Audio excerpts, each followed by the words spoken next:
नमस्कार दोस्तों, स्वागत है आप सभी का आवाज़ तैयारी में, जहां तैयारी की हर आवाज़ पहुंचती है आपके सपनों तक। आज हम 71वीं बीपीएससी प्रीलिम्स की जियोमॉर्फोलॉजी सेक्शन का रिवीजन करेंगे, जो आपकी सिलेक्शन के लिए है बेहद ज़रूरी। तो चलिए शुरू करते हैं। तो हमारा पहला टॉपिक है आंतरिक संरचना, स्रोत, भूकंपी तरंगे, आंतरिक संरचना वितरण, आंतरिक संरचना को जानने के स्रोत। ठीक है, तो स्टार्ट करते हैं। पृथ्वी की आंतरिक संरचना संबंधी स्रोत या प्रमाण प्रत्यक्ष स्रोत होते हैं एक होते हैं अप्रत्यक्ष स्रोत। प्रत्यक्ष स्रोत ऐसे स्रोत होते हैं जिसे हम देखकर जानकारी प्राप्त कर सकते हैं, प्रत्यक्ष स्रोत कहलाते हैं। ठीक है, अप्रत्यक्ष स्रोत ऐसे होते हैं जिन्हें नंगी आंखों से नहीं देखा जा सकता है। इसमें पदार्थों के गुणधर्म व विश्लेषण के आधार पर जानकारी प्राप्त होती है, जैसे कि उदाहरण है घनत्व, तापमान, दबाव, भूकंपी तरंगे, गुरुत्वाकर्षण, चुंबकीय क्षेत्र। इन्हें हम देख नहीं सकते हैं। ठीक है, और ये है प्रत्यक्ष स्रोत जिन्हें हम देख सकते हैं। खनन क्रिया से प्राप्त चट्टानें, तेल के कुओं की खुदाई, महासागरीय खुदाई परियोजना, ज्वालामुखी उद्गार इत्यादि। ठीक है, यहाँ पे नोट दिए हुए हैं। विश्व में सबसे गहरा ड्रिल का आर्कटिक महासागर क्षेत्र में कोला क्षेत्र में 12 किलोमीटर की गहराई तक किया गया है।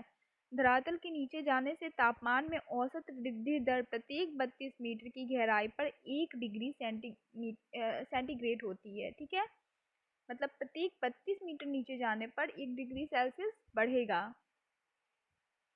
पृथ्वी के अंदर तापमान में वृद्धि का कारण आंतरिक शक्तियां, रासायनिक प्रतिक्रिया, रेडियोधर्मी पदार्थ तथा स्वतः विखंडन है। अत्यधिक दबाव के कारण पृथ्वी की आंतरिक चट्टानें ठोस अवस्था में होती हैं। अत्यधिक दबाव के कारण आंतरिक चट्टानें ठोस अवस्था में होती हैं, ना कि तापमान के बढ़ने के कारण चट्टान तरल अवस्था में पाई जाती है। ठीक है, पृथ्वी के अंदर गहराई के साथ साथ दबाव बढ़ता जाता है। दबाव क्या होता है? बढ़ता है, जिससे घनत्व में भी क्या होती है? वृद्धि होती है। संपूर्ण पृथ्वी का औसत घनत्व 5.5 ग्राम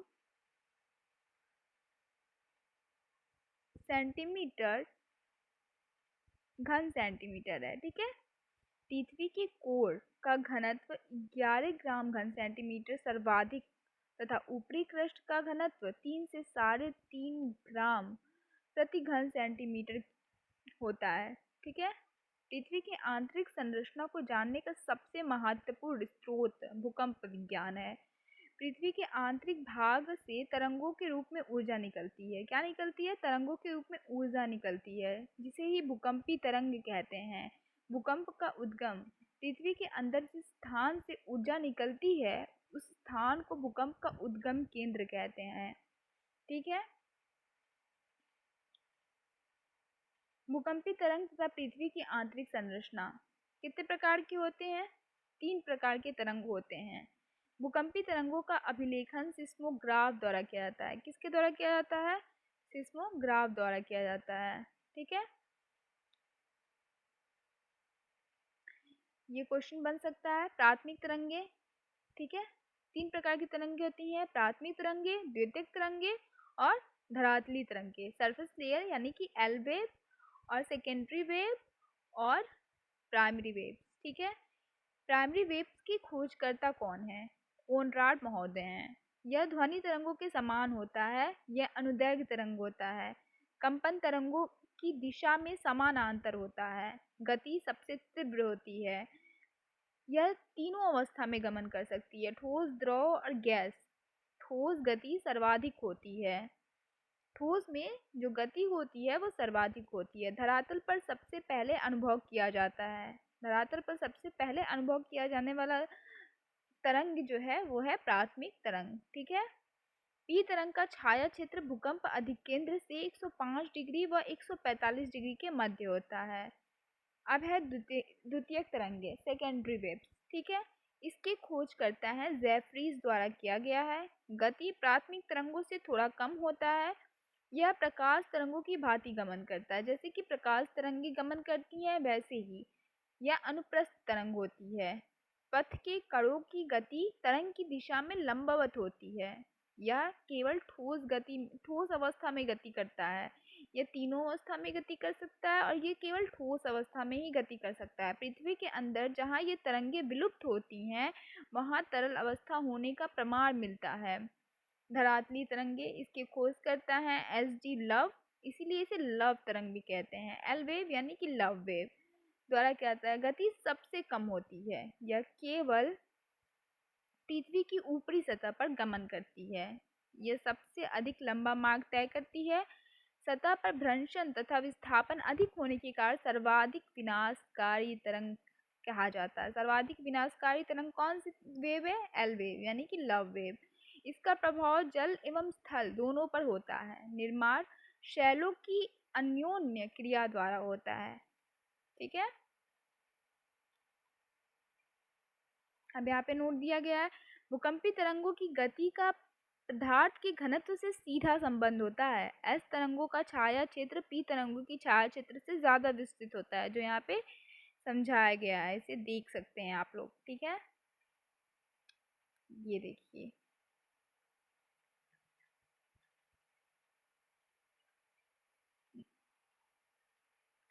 नोट, पृथ्वी के आंतरिक भागों में भूकंपीय तरंगों की गति में होने वाली वृद्धि से यह स्पष्ट होता है कि पृथ्वी की आंतरिक परतों का घनत्व सतह से ज्यादा है।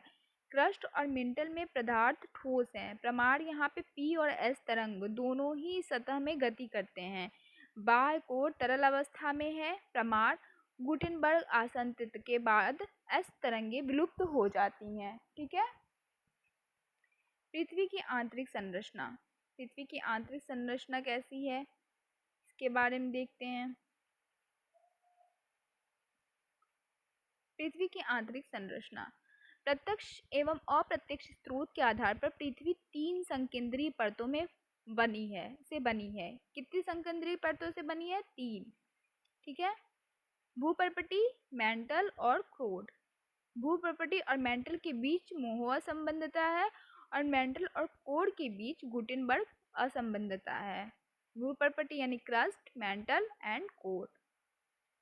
ठीक है, भूपर्पटी यानी कि क्रस्ट सतह की सबसे ऊपरी तथा सबसे पतली परत होती है। कोनराड असंबंधता ऊपरी क्रस्ट तथा निचले क्रस्ट को विभाजित करती है। ये याद रखिएगा, कोनराड असंबद्धता पृथ्वी के ऊपरी क्रस्ट तथा निचले क्रस्ट को विभाजित करती है। यह पृथ्वी के कुल आयतन का केवल 0.5 से 1% भाग होता है, 1%। ऊपरी क्रस्ट का घनत्व कम तथा निचले क्रस्ट का घनत्व ज्यादा होता है। औसत मोटाई 100 किलोमीटर।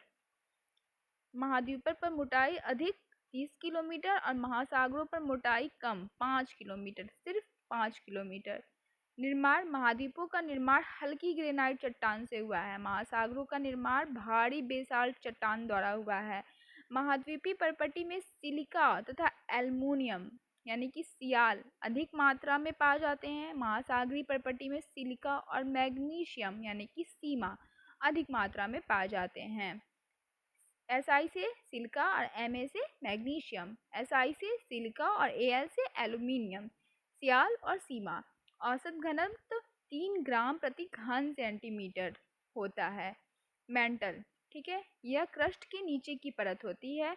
मोह असंबद्धता से 2900 किलोमीटर तक इसका विस्तार पाया जाता है। पृथ्वी के आयतन का सर्वाधिक भाग यही होता है, मेंटल 83% भाग होता है। निर्माण सिलिका प्लस मैग्नीशियम, सीमा। ठीक है, दुर्बलता मंडल इसके अंदर पाया जाता है। ऊपरी मेंटल के ऊपरी भाग को कहा जाता है दुर्बलता मंडल। ठीक है, एस्थेनोस्फेयर यह ज्वालामुखी उद्गार का मुख्य स्रोत होता है। इसका विस्तार 400 किलोमीटर तक होता है। स्थल मंडल, लिथोस्फेयर, इसमें भूपर्पटी प्लस मेंटल का ऊपरी भाग शामिल किया जाता है। इसकी मोटाई 10 किलोमीटर से 200 किलोमीटर के मध्य होती है। भूकंप इसी मंडल में आते हैं। ठीक है, इनका घनत्व क्रस्ट से अधिक तथा क्रोड से कम होता है। रेपटी असंबद्धता यानी कि ऊपरी तथा निचली मेंटल को अलग करती है, रेपटी असंबद्धता। ठीक है, इसमें धातुएं एवं सिलिकेट के मिश्रण पाए जाते हैं।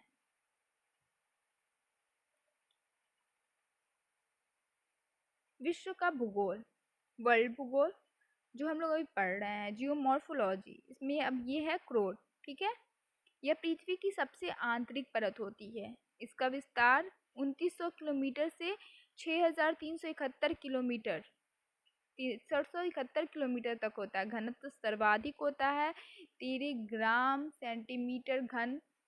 ठीक है, इसका निर्माण भारी धातुओं से हुआ है। ऊपरी क्रोट द्रव अवस्था में तथा निचला क्रोट ठोस अवस्था में पाया जाता है। इस परत में निकेल तथा आयरन यानी कि नीफे सर्वाधिक मात्रा में पाई जाती है। यह परत ऊंचे तापमान तथा भारी दबाव के कारण गाढ़ा तरल या प्लास्टिक अवस्था में मौजूद है। बाएं कोर तथा आंतरिक कोर के मध्य लेहमन असंबद्धता पाया जाता है। आंतरिक कोर में पी लहरों की गति सर्वाधिक होती है 11.23 किलोमीटर पर सेकेंड। क्रोड में नीफे की प्रधानता के कारण ही पृथ्वी में चुंबकीय शक्ति पाई जाती है। इसे पेरिस्फीयर भी कहते हैं। भूपर्पटी की रचना के सामान्य तत्व। भूपर्पटी क्रस्ट की रचना में कौन कौन से तत्व शामिल हैं? तत्व और भार प्रतिशत के हिसाब से ऑक्सीजन सबसे ज़्यादा है 46.60%, सिलिकॉन उसके बाद है 27.72%, एल्युमिनियम 8.13%, लोहा 5%, कैल्शियम 3.63%, सोडियम 2.83%, पोटेशियम 2.59%, मैग्नीशियम 2.09%। गहराई किलोमीटर के हिसाब से। और यहाँ पे ये कौन कौन से लाइन इससे अलग करते हैं वो है, अलग करते हैं उसको क्या क्या कहते हैं। ठीक है, 0 से 30 किलोमीटर तक ऊपरी क्रस्ट है और 30 से 200 किलोमीटर तक निचली क्रस्ट है। इन दोनों के बीच में जो असंबद्धता है इन्हें कोनराड असंबद्धता कहते हैं। ठीक है, 200 से 700 किलोमीटर ऊपरी मेंटल है और 700 से 2900 किलोमीटर तक निचली मेंटल है। इन दोनों के बीच निचली क्रस्ट और ऊपरी मेंटल के बीच मोहरुक असंबद्धता है। ऊपरी मेंटल और निचली मेंटल के बीच रेप्टी असंबद्धता है। ठीक है, निचली मेंटल और ऊपरी कोर के बीच में गुटेनबर्ग असंबद्धता है। 2900 से 5150 किलोमीटर है अपर कोर। ठीक है, और लोअर कोर 5150 से 6371 किलोमीटर है। इन दोनों को अपर मेंटल और लोअर कोर, अपर कोर और लोअर कोर को जो अलग करती है वो है लेहमन असंबद्धता। ठीक है, ये याद करना मोस्ट इम्पॉर्टेंट है, इसको सुमेलित करने में आ जाएगा। ठीक है, यहाँ दिया गया है नोट। ठीक है,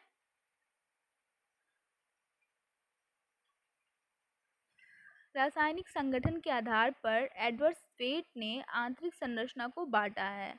ये रासायनिक संरचना जैसे बताया गया, सियाल, सीमा, नीफे। ठीक है, सिलिका एल्युमिनियम, सिलिका मैग्नीशियम। ठीक है, ये रासायनिक संगठन के आधार पर विभाजन है। क्रस्ट, मेंटल और कोर। पृथ्वी की आंतरिक संरचना को जानने के साधन क्या क्या हैं? ज्वालामुखी है, सतह के नीचे खुदाई है, तीसरा आकाशीय पिंड है और चौथा है भूकंपीय तरंग। ज्वालामुखी गुण, पारंपरिक साधन, नीचे की विशेषता का ज्ञान, चट्टानों की संरचना व संगठन का ज्ञान, इसकी सीमाएं हैं, सीमित गहराई तक ही ज्ञान प्राप्त होता है। ठीक है, ज्वालामुखी और सतह की खुदाई से। आकाशीय पिंड के गुण हैं कि भूगर्भ के अगम्य भाग की विशेषताओं का अनुमान। ठीक है, और सीमाएं हैं सीमित सैंपल उपलब्ध और विकासशील अवस्था। भूकंपीय तरंग के गुण हैं संपूर्ण पृथ्वी का अध्ययन, अनेक परीक्षणों द्वारा स्थापित। सीमाएं हैं केवल अनुमान आधारित तथा प्रत्यक्ष ज्ञान का अभाव। अब दूसरा यहाँ पे है हेडिंग कि भूकंप उत्पत्ति, कारण, प्रभाव, प्रकार, विश्व वितरण। भूकंप की उत्पत्ति क्यों होती है, कारण क्या है, इसके प्रभाव क्या है, प्रकार क्या है और विश्व में इसका वितरण किस प्रकार है। ठीक है, तो परिचय। पृथ्वी के अंतर्जात एवं बहिर्जात बलों के कारण ऊष्मा का निष्कासन होता है। जिससे तरंगों की उत्पत्ति होती है, जो सभी दिशाओं में फैलकर पृथ्वी पर कंपन उत्पन्न करते हैं। इसे ही भूकंप कहते हैं। नोट: दूरी बढ़ने के साथ साथ भूकंप की तीव्रता धीरे धीरे कम होती है। भूकंप आने से पहले वायुमंडल में रेडॉन गैस की मात्रा की वृद्धि हो जाती है। भूकंप के अध्ययन को सिस्मोलॉजी कहते हैं। समभूकंपीय रेखा पृथ्वी की सतह पर समान भूकंप तीव्रता वाले बिंदुओं को मिलाने वाली रेखा समभूकंपीय रेखा कहते हैं। उद्गम केंद्र या भूकंप मूल, जिसे फोकस, वह स्थान जहां से भूकंपीय ऊर्जा तरंगों की उत्पत्ति होती है, उसे भूकंप मूल, उद्गम केंद्र या फोकस कहते हैं। अधिकेंद्र, वह बिंदु जहां पृथ्वी की सतह पर ये तरंगे सबसे पहले महसूस की जाती हैं, उस बिंदु को अधिकेंद्र कहते हैं। यह उद्गम केंद्र के निकट 90 डिग्री के कोण पर स्थित होता है। नोट यहाँ पे है कि भूकंप तरंगों का मापन सिस्मोग्राफ यंत्र द्वारा किया जाता है। ठीक है, और यहाँ पे क्या पढ़ा गया है कि भूकंप के अध्ययन को क्या कहते हैं? सिस्मोलॉजी। भूकंप की तीव्रता को मापने के लिए रिएक्टर स्केल का प्रयोग किया जाता है। रिएक्टर स्केल पर 0 से 10 तक के आधार पर मापा जाता है। इसमें बढ़ते अंकों के साथ साथ तीव्रता 10 गुना वृद्धि होती है और बढ़ते अंकों के साथ साथ ऊर्जा 32 गुना वृद्धि हो जाता है। मर्केली स्केल का उपयोग भूकंप से हुए नुकसान के आधार पर मापन किया जाता है। मर्केली स्केल से भूकंप से हुए नुकसान का मापन किया जाता है। भूकंप के कारण प्राकृतिक कारण भी होते हैं और मानव निर्मित कारण भी होते हैं। प्राकृतिक कारक ये होते हैं जैसे कि प्लेट विवर्तकनी, ज्वालामुखी, भ्रंशन क्रिया, भूस्खलन, हिमस्खलन, सागर तटीय अपरदन। मानव निर्मित कारण होते हैं परमाणु विस्फोट, अत्यधिक खनन, बड़े बांध जनित, रोके गए जल के भार, भू संतुलन में बाधा, ये सारे मानव जनित कारण होते हैं। भूकंप के प्रभाव विनाशकारी प्रभाव भी होते हैं और रचनात्मक प्रभाव भी होते हैं। भूस्खलन क्रिया, हिमस्खलन क्रिया, आधारभूत संरचना की क्षति, सुनामी, भ्रंशन, जैव विविधता को क्षति, बांध तटबंधों की क्षति, ये विनाशकारी प्रभाव हैं। रचनात्मक प्रभाव पृथ्वी की आंतरिक संरचना की जानकारी, लावा का उद्गार, खनिज संसाधनों का पृथ्वी की सतह पर प्रकटन, गर्म जल स्रोतों का उदय, ये रचनात्मक प्रभाव हैं। भूकंप के प्रकार: भूकंप मूल की गहराई के आधार पर। पहला, छिछले उद्गम केंद्र में भूकंप गहराई 0 से 50 किलोमीटर अपेक्षाकृत अधिक विनाशकारी। मध्यम उद्गम केंद्र के भूकंप गहराई 50 से 250 किलोमीटर मध्यम प्रकृति। गहरे उद्गम केंद्र के भूकंप गहराई 250 से 700 किलोमीटर कम विनाशकारी। उत्पत्ति के कारणों के आधार पर। ठीक है, भूकंप विवर्तनिक भूकंप, सामान्य भूकंप या विवर्तनीय क्रिया उत्पन्न कंपन। सामान्यतः इस तरह के भूकंप ही अधिक आते हैं। ज्वालामुखी जन्य भूकंप, ज्वालामुखी क्रिया द्वारा उत्पन्न यह भूकंप अधिकांश सक्रिय ज्वालामुखी क्षेत्रों तक सीमित है। निपात भूकंप अत्यधिक खनन द्वारा भूमिगत छतों के ढहने से उत्पन्न होता है। खनन क्षेत्रों में इसे कोलैप्स भूकंप कहा जाता है। विस्फोट भूकंप परमाणु या रासायनिक विस्फोट द्वारा उत्पन्न कंपन। बांध जनित भूकंप बड़े बांधों के टूटने से उत्पन्न कंपन, इसे कृत्रिम भूकंप भी कहते हैं। जैसा कि अभी चाइना बना रहा है जो बांध, उससे ये संभावना व्यक्त की जा रही है। ठीक है, भूकंप का विश्व वितरण।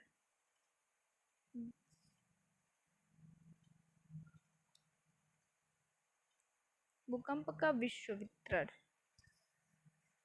ये है ऐसे, इसको घुमाया नहीं जा सकता।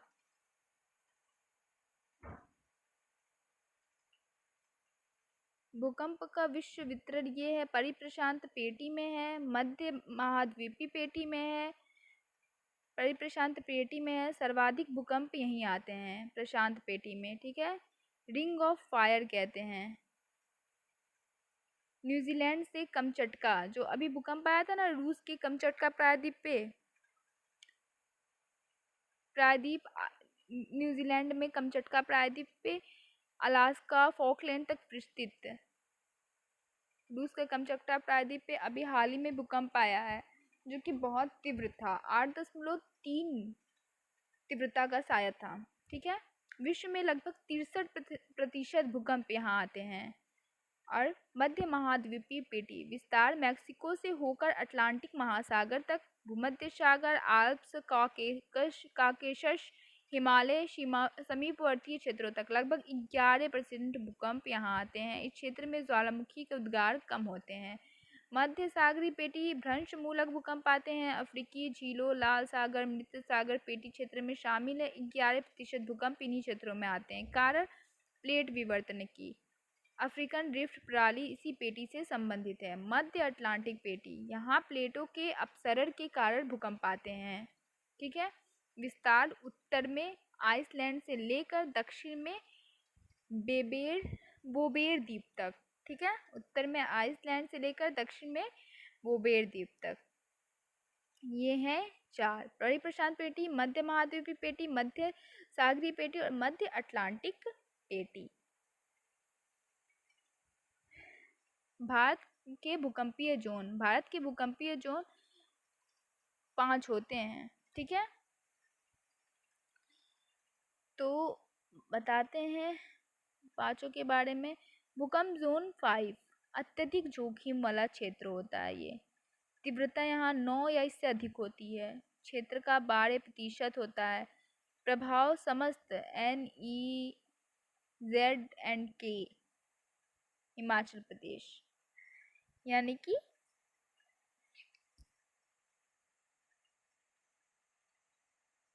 उत्तराखंड, गुजरात, कच्छ, करण, उत्तरी बिहार, अंडमान और निकोबार, नेपाल, जम्मू कश्मीर, हिमाचल प्रदेश, उत्तराखंड, गुजरात के कच्छ, करण, उत्तरी बिहार और अंडमान और निकोबार द्वीप, जो कि आते हैं जोन 5 में। भूकंप जोन 4 अत्यधिक जोखिम का क्षेत्र ये भी है। 6 से 8 मैग्नीट्यूड के मध्य पाई जाती है। कुल प्रदेश का 18% भाग इसमें आता है। जम्मू और कश्मीर, दिल्ली, सिक्किम, यूपी, बिहार, वेस्ट बंगाल यानी कि पश्चिम बंगाल के उत्तरी भाग, गुजरात, महाराष्ट्र, राजस्थान। भूकंप जोन 3 ये मध्य जोखिम क्षेत्र होता है। तीव्रता 7 औसत होती है। केरल, गोवा, लक्षद्वीप, उड़ीसा, तमिलनाडु, कर्नाटक, छत्तीसगढ़, बिहार, पंजाब, राजस्थान के क्षेत्र आते हैं। कुल क्षेत्र का 27% भाग। भूकंप जोन 2 निम्न जोखिम का है। 6 से कम तीव्रता के भूकंप आते हैं। कुल क्षेत्रफल 43%। देश का शेष अन्य क्षेत्र। सुनामी परिचय, उत्पत्ति, विशेषताएं, अन्य फैक्ट। सुनामी ये जापानी शब्द है। अर्थ है बंदरगाही लहरें। यह उच्च ऊर्जा वाली दीर्घ महासागरीय तरंगे होती हैं। उत्पत्ति महासागरीय तली में भ्रंशन व प्लेटों के टकराने के कारण उत्पन्न अत्यधिक तीव्रता के भूकंप। महासागरीय भूस्खलन, तटीय क्षेत्रों में हिमस्खलन, महासागरीय तली में ज्वालामुखीयता विस्फोट आदि यह वास्तव में अंतर्जात बलों के कारण होती है।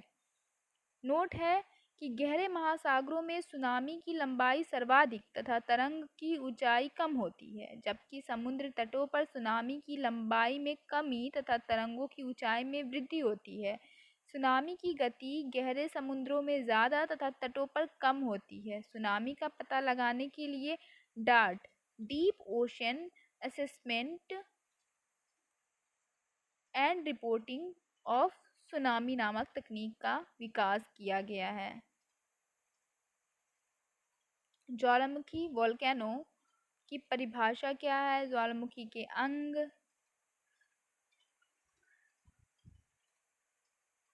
ज्वालामुखी के प्रकार, ज्वालामुखी उद्गार के कारण, ज्वालामुखी का विश्व वितरण, ज्वालामुखी की स्थलाकृतियाँ। परिभाषा ये है कि ज्वालामुखी एक छिद्र अथवा दरार से होकर पृथ्वी के आंतरिक भाग से तप्त यानी कि गर्म लावा और तरल चट्टानी पदार्थ आदि का धरातल पर पहुंचना ही ज्वालामुखी कहलाता है। जब तक ये ज्वालामुखी निश्चित पदार्थ पृथ्वी के अंदर होता है तब तक ये मैग्मा कहलाता है, और जब ये बाहर आ जाता है तो इसे लावा कहलाता है। ठीक है, जब ज्वालामुखी का तरल पदार्थ जब तक ज्वालामुखी के अंदर होता है तो वो मैग्मा कहलाता है, और जब ज्वालामुखी का तरल पदार्थ पृथ्वी से बाहर आता है तो वो लावा कहलाता है। ठीक है। ज्वालामुखी परिभाषाएं: ज्वालामुखी के अंग, प्रकार, उद्गार के कारण, विश्व वितरण, ज्वालामुखी स्थलाकृतियां, ज्वालामुखी क्रिया, वोल्केनोसिटी। वेल यह एक व्यापक अवधारणा है जिसमें पृथ्वी के भीतर गैस मैग्मा की उत्पत्ति से लेकर बाहर प्रकट होने की संपूर्ण क्रिया सम्मिलित होती है। ज्वालामुखी क्रिया: अभ्यंतरिक क्रिया और बाह्य क्रिया। ग्रेनाइट चट्टानें और बेसाल्टिक चट्टानें: इसमें पृथ्वी के अंदर का मैग्मा धरातल के नीचे ही जमकर ठोस रूप धारण कर लेता है, बाहर नहीं आता है। सील कहते हैं, डाइक, वैथोलिक, फैकोलिक। इसमें पृथ्वी के धरातल पर लावा का उद्गार होता है, परिणाम स्वरूप पृथ्वी पर अनेक स्थलाकृतियां निर्मित होती हैं जो क्रेटर का रूप लेती हैं। शंकु, ज्वालामुखी पठार, ज्वालामुखी गुंबद, ज्वालामुखी पर्वत आदि का रूप लेती हैं। ठीक है। ज्वालामुखी के अंग: ज्वालामुखी शंकु: धरातल से निकला लावा जब ज्वालामुखी छिद्र के चारों ओर जमा होने लगता है या बड़ा होने पर ज्वालामुखी पर्वत बन जाता है। ज्वालामुखी छिद्र: धरातल से तप्त लावा, राख आदि जिस दरार से आता है उसे ज्वालामुखी छिद्र कहते हैं। यह ज्वालामुखी पर्वत के मध्य में होता है। ज्वालामुखी नली, पाइप: पृथ्वी के अंदर जिस नली के सहारे मैग्मा भूगर्भ से धरातल पर प्रकट होता है उसी नली को ज्वालामुखी नली या पाइप कहा जाता है। ठीक है।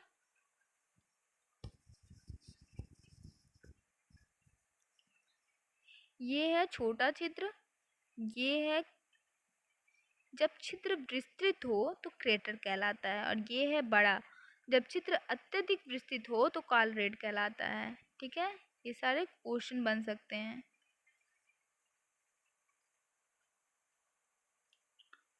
ज्वालामुखी के प्रकार: उद्गार की अवधि के अनुसार ज्वालामुखी सक्रिय, प्रसुप्त या ससुप्त और शांत या मृत, एक्टिव वोल्केनो, डोरमेट वोल्केनो या एक्सटिंक्ट वोल्केनो। ठीक है। उद्गार की प्रकृति या विस्फोटकता के अनुसार ज्वालामुखी: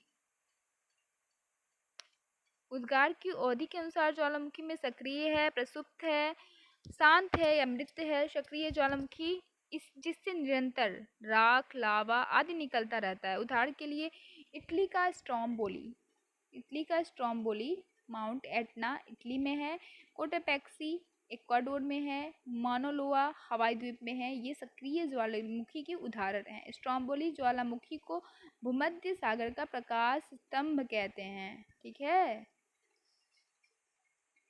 प्रसुप्त ज्वालामुखी: ऐसी ज्वालामुखी जो सोई हुई अवस्था में है और पुनः इसके जागृत होने की प्रबल संभावना है। उदाहरण के लिए फ्यूजियामा जापान का, नारकोडम भारत का, विसुवियन इटली का। ठीक है। स्वांत ज्वालामुखी: ऐसी ज्वालामुखी जिसमें भविष्य में उद्गार होने की संभावना पूर्णतः समाप्त हो गई है। इसका मुख्य मिट्टी, लावा आदि पदार्थों से बंद हो जाता है। क्रेटर में जल के बढ़ने से झील का निर्माण हो जाता है तथा पेड़ पौधे उगाते हैं। उदाहरण के लिए माउंट पोपा जो म्यांमार में है, किलिमंजारो जो तंजानिया में है, देमबंद जो ईरान में, और कांकागुआ जो अर्जेंटीना में है। केंद्रीय उद्गार: हवाई तुल्य, स्ट्रोम्बोली तुल्य, विसुवियस तुल्य और पिलियन तुल्य। ठीक है। ये भी बताते हैं, पहले ये देख लेते हैं कि उद्गार की प्रकृति या विस्फोटकता के अनुसार ज्वालामुखी। केंद्रीय उद्गार फेलिक्स मैग्मा से संबंधित। इसमें उद्गार प्रायः एक संकरी नली या द्रोणी के सहारे एक छिद्र से होता है। सिलिका की उच्च मात्रा होती है, मैग्मा अधिक गाढ़ा, रंग हल्का, फैलाव कम, विस्फोटक ज़्यादा, शंकु का निर्माण करता है, भूकंप आने की संभावना होती है। शांत दरारी ज्वालामुखी माफिक मैग्मा से संबंधित। पृथ्वी की सतह पर पड़ी दरार के सहारे लावा निकलना प्रारंभ होकर फैलने लगता है। सिलिका की कम मात्रा, अत्यधिक तरल, मैग्मा, फैलाव ज़्यादा, विस्फोटकता कम, ज्वालामुखी ढाल ज़्यादा, पठार का निर्माण। ठीक है। अब हवाई तुल्य ज्वालामुखी के बारे में पढ़ते हैं। उद्गार शांत तरीके से होता है, लावा तरल होता है और अत्यधिक क्षारीय होता है। इसमें विस्फोटकता कम होती है, स्ट्रोम्बोली से कम। शांत रूप से उद्गारित होते हैं। हवाई द्वीप में उद्गारित होने के कारण इसका नाम पड़ा है हवाई तुल्य ज्वालामुखी। स्ट्रोम्बोली तुल्य, हवाई तुल्य की अपेक्षा कम तीव्रता, लावा में अम्ल की मात्रा कम, अपेक्षाकृत लावा गाढ़ा, लावे के साथ साथ धूल, गैस, विखंडित पदार्थ भी निकलते हैं। विसुवियस प्रकार के ज्वालामुखी, उद्गार भयंकर विस्फोट के साथ होता है। गैसों की अधिकता के कारण उद्गार विस्फोटक, उद्गार से निर्मित ज्वालामुखी बादल आकार फूल गोभी के समान होते हैं। लावा लसदार तथा चिपचिपा होता है। पीलियन तुल ज्वालामुखी, मैग्मा में सिलिका की मात्रा अधिक होती है। मैग्मा चिपचिपा और अम्लीय होता है। यह ज्वालामुखी अधिक विनाशकारी होता है। अत्यधिक विस्फोटक भयंकर आवाज के साथ। नामकरण पश्चिमी द्वीप समूह के पीलियन ज्वालामुखी के नाम पर। प्लेट विवर्तन, ज्वालामुखी के उद्गार के कारण क्या क्या हैं? प्लेट विवर्तन की कमजोर भूपटल का होना, भूगर्भ में अत्यधिक तापमान का होना, आंतरिक गैसों की उत्पत्ति होना। ज्वालामुखी विश्व वितरण, परिप्रशांत महासागरीय पेटी, मध्य अटलांटिक कटक, मध्य महाद्वीपीय ज्वालामुखी, अंतरा प्लेट ज्वालामुखी। ठीक है। ज्वालामुखी स्थलाकृतियाँ, बाह्य स्थलाकृतियाँ और आंतरिक स्थलाकृतियाँ। जब उद्गार की तीव्रता ज़्यादा हो, लावा पठार, लावा मैदान, ज्वालामुखी पर्वत, ज्वालामुखी शंकु, क्रेटर, कॉल्डेरा, तरारी उद्गार द्वारा निर्मित होते हैं। ये तीनों, ठीक है। और ये तीनों होते हैं केंद्रीय विस्फोट द्वारा निर्मित। आंतरिक स्थलाकृतियाँ, बैथोलिक, जब मैग्मा गुंबदकार रूप में तथा किनारे खड़ा हो। लैकोलिथ, जब मैग्मा उत्तल चापनुमा आकृति में जम जाए। फैकोलिथ, अपनति तथा अभिनति में मैग्मा जमा हो जाने पर। लोपोलिथ, तश्तरी नुमा आकार में जब मैग्मा जमा हो जाए। सील एवं शीर, जब मैग्मा शैलों के मध्य पतली परत में जमा हो। डाइक, मैग्मा का लंबवत जमाव। नोट, ज्वालामुखी उद्गार के उत्पाद पायरोक्लास्टी, राख और धूल, नाइट्रोजन यौगिक, सल्फर यौगिक। सभी ज्वालामुखी प्रभावित क्षेत्र भूकंप प्रभावित होते हैं। सभी भूकंप प्रभावित क्षेत्र ज्वालामुखी प्रभावित नहीं होते हैं। ठीक है, समझे कुछ? क्या लिखा हुआ है यहाँ पे? सभी ज्वालामुखी प्रभावित क्षेत्र, जहाँ भी ज्वालामुखी आएगा वो क्षेत्र भूकंप प्रभावित होता है, लेकिन ऐसा नहीं है कि जहाँ भी भूकंप आता हो वो क्षेत्र ज्वालामुखी से प्रभावित हो, ऐसा नहीं होता। क्योंकि प्लेटों का छेपड़ गहराई तक नहीं होता है, मैग्मा नहीं बनता। उदाहरण हिमालय क्षेत्र, यहाँ पे भूकंप तो आते हैं लेकिन ये ज्वालामुखी क्षेत्र नहीं है। भूकंप का संबंध सभी प्रकार के प्लेटों से है, जबकि ज्वालामुखी का संबंध केवल अभिसारी महाद्वीपी छोड़कर, ठीक है, तथा अपसारी प्लेट संचन से है। मैग्मा में सिलिका की मात्रा उसकी अम्लीयता तथा गाढ़ापन से सीधा संबंध होता है। नोट, ज्वालामुखी उद्गारों के उत्पाद, ये तो वही लिखा है, अम्लीयता और गाढ़ापन से सीधा संबंध होता है, ये बताए हैं। ठीक है,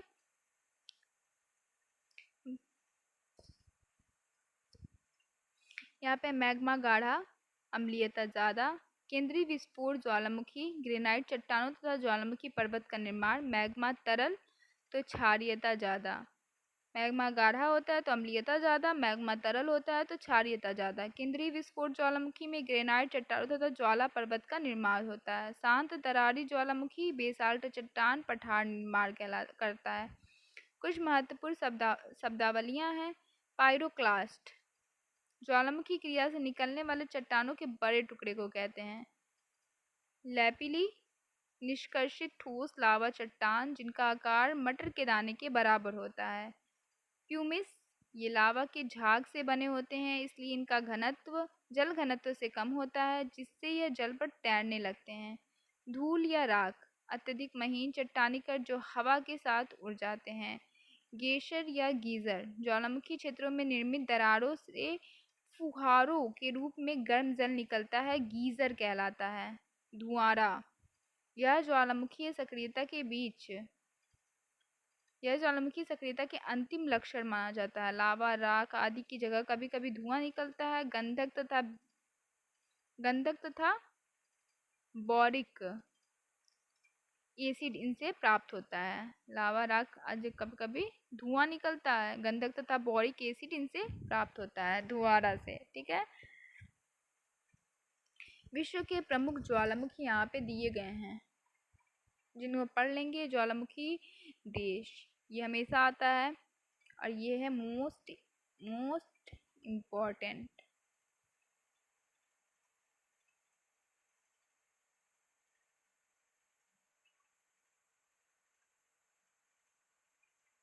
माउंट रेनर ये कहाँ है? यूएसए में। माउंट एटना कहाँ है? इटली में। माउंट पेरिकुटिन कहाँ है? मैक्सिको में। कहाँ पे? मैक्सिको में। माउंट कीनाबालू मलेशिया में। एकांकागुआ अर्जेंटीना में। किलिमंजारो तंजानिया में। मोनालोआ हवाई द्वीप में। कोटोपैक्सी इक्वाडोर में। ओजस डेल सलाडो अर्जेंटीना यानी कि चिली में। माउंट सेंट हेलेस यूएसए में। फ्यूजियामा जापान में। विशुवियस इटली। नेपलस की खाड़ी। माउंट पोपा म्यांमार में। स्ट्रॉम्बेली इटली। लिपारी द्वीप समूह में। देमबद ईरान में। सेमेरू तथा मेरापी इंडोनेशिया में। सबनकाया पेरू में। और बैरन द्वीप अंडमान और निकोबार भारत में। नोट: किलायू हवाई द्वीप यूएसए ज्वालामुखी सक्रिय विश्व का सर्वाधिक सक्रिय ज्वालामुखी है। ठीक है, ओजस डेल सलाडो विश्व की सबसे ऊंचाई पर स्थित सक्रिय ज्वालामुखी है। एकांकागुआ विश्व की सबसे ऊंचाई पर स्थित शांत ज्वालामुखी है। और कोटोपैक्सी विश्व का सबसे ऊंचा ज्वालामुखी पर्वत है। कोटोपैक्सी विश्व का सबसे ऊंचा ज्वालामुखी पर्वत है। अब यहाँ से शुरू हो रहा है चट्टान। ठीक है, रॉक। तो दोस्तों ये था आज का आवाज़ें तैयारी का सेशन। अगर वीडियो आपको पसंद आया तो इसे लाइक करें, शेयर करें और आवाज़ें तैयारी को सब्सक्राइब करना ना भूलें। मिलते हैं अगले सेशन में, जिसमें हम रॉक पढ़ेंगे। तब तक के लिए मेहनत करते रहिए, क्योंकि मेहनत की हर आवाज़ है आवाज़ें तैयारी। Thank you.